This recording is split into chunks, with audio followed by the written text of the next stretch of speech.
In the heart of Yokohama lies Noge, a buzzing bar district with more than 600 pubs and bars tucked into its cozy corners.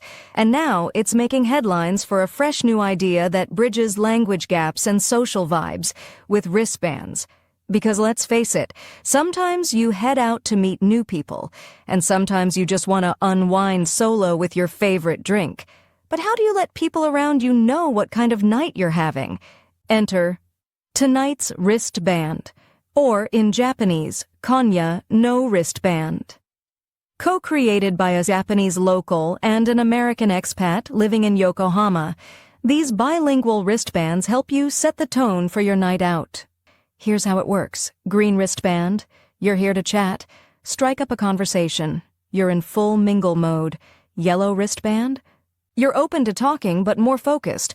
Maybe you're new to the area and looking for drink recommendations or local tips. Red wristband, you're just here for the vibes, sipping quietly, no convo needed. A polite, silent, no thanks.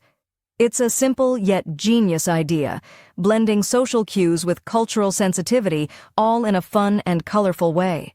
The project, backed by HK design and business consultants Transomnaut, is part of the See You in Noge initiative. Starting this summer, a full set of 6 wristbands will be available for just 500 yen. That's about $3.40. But if you're curious now, they're giving away free samples until April 30th. Just follow See You in Noge on Instagram or Twitter and send them a DM. So whether you're in the mood to make new friends or just want to enjoy your drink in peace, Noge's new wristbands have you covered. Cheers to smarter, more comfortable nights out in Japan. In Noge, your wrist says it all.